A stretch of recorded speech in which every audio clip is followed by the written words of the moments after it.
हम आजादी का 75 साल पूरा करके हम 76वें साल में अमृत काल में हैं। अगर आज भी महिलाओं के कपड़ों पर बात होगी, जबकि हमारे संविधान ने हमें सबको ये समान अधिकार दिया है, जेंडर, जाति और हर चीज से ऊपर उठकर, तो आज इस तरह की बातें क्यों होती है? हमें इस पे बात होनी चाहिए, क्योंकि ये सिर्फ और सिर्फ राजनीति करने की बात होती है। वो लोग जो कहते हैं कि हिंदू मुसलमान किया जाता है मीडिया के द्वारा, तो ये खुद लोग हिंदू मुसलमान खुद करते हैं और फिर कहते हैं कि मीडिया करता है। भाई साहब, आप बयान ही नहीं दोगे तो लोग चर्चा ही नहीं करेंगे, जबरदस्ती आप उंगली करेंगे और कहेंगे कि भैया हमको छोड़ दीजिए। अगर कोई हिजाब लगाना चाहे तो उसको भी आजादी मिलनी चाहिए, और नहीं लगाना चाहे तो उसको भी आजादी। लेकिन ड्रेस कोड जो है, उस ड्रेस कोड में लड़कियां कह रही है हम जाना चाहते हैं, लड़कियां कह रही है कि हम ड्रेस कोड में जाना चाहते हैं, लेकिन ये विधायक साहब जो है, पूर्व विधायक साहब, इनको इसमें राजनीति नजर आ रही है। इनको लग रहा है कि भाई साहब बयान दो और मुस्लिम जो है आपको वोट कर देंगे, क्योंकि चुनाव आने वाला है।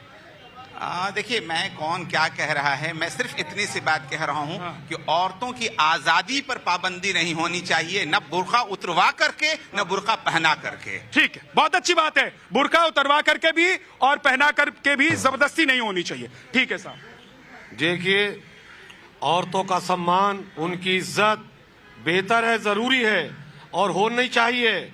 दूसरी चीज ये कि उनके पहनावे पर, उनके खाने पर, उनके पहनने पर इस तरह की कोई सियासी चीज नहीं है। औरत औरत है। वाले नेता तो कह रहे हैं कि बेटी को बुरखे में लाद दो, बेटी को बाहर झांकने मत दो, बेटी ने परफ्यूम लगा लिया तो हराम हो गया। अरे आपके लिए क्या क्या हराम है? अगर कुरान शरीफ से पढ़ के बताना शुरू करूँ ना, तो ये कैमरा के सामने जो बोल रहे हो ये भी हराम है आपका।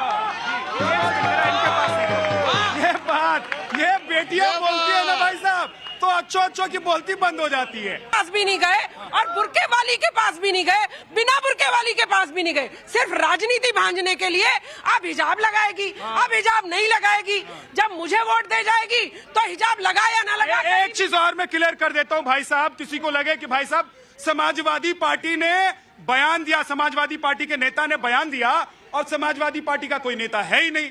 अब जरा सुन लीजिए, सुनिए, हमने समाजवादी पार्टी को पूछा, बताया कि इस टॉपिक पर डिबेट है, नेता भेजिए, लेकिन भाई साहब हवाई बयान देंगे, ये जमीन पर धरती पुत्र के कार्यक्रम में आकर नहीं बोलेंगे। एक एडवोकेट भी हमारे साथ, तो जरा कानूनी पहलू के हिसाब से भी थोड़ा समझ लेते हैं कि बेटियों के अधिकार पर ये लोग कैसे जबरदस्ती छापा मारने की कोशिश करते हैं। देखिए, बहुत ही दुर्भाग्य की बात है कि कानून और अपने फंडामेंटल राइट्स क्या है आज पब्लिक में खड़े होकर एक वकील को बताना पड़ रहा है इन नेताओं को। सबसे पहले मैं बात कहना चाहूंगी, जिस नेता ने जो स्टेटमेंट दिया है, तो ये सरासर शर्मनाक स्टेटमेंट है। क्यों? ना तो वो कोई स्कॉलर है, ना उन्हें कोई रिलीजन की उतनी स्टडी की है, ना नॉलेज है। जी सुन लीजिए, अगर पढ़े नहीं है तो धरती पुत्र का ये कार्यक्रम देख लीजिए, और हमारी जो बेटियां खड़ी हैं ये क्या कह रही हैं जरा इसको समझ भी लीजिए। अब देखिए, हमारे साथ चारू भी हैं। चारू, कभी किसी धर्मगुरु ने, हिंदू धर्मगुरु ने, मुस्लिम धर्मगुरु ने, या किसी ने आपको, आपके माता पिता, किसी ने भी रोका कि क्या पहनना नहीं पहनना है? जी बिल्कुल, किसी ने नहीं रोका और ना ही कोई किसी का रोकने का अधिकार है। पहली बात तो हमारे देश की बेटियां और हम लड़कियां, हम मॉडर्न सोसाइटी में हम रह रहे हैं, पले बड़े हैं, तो हमारा खुद का भी एक हक है कि हम क्या पहने और क्या पहन के समाज में निकले। हमें भी पता है कि हम क्या पहन रहे हैं और क्या नहीं पहन रहे हैं।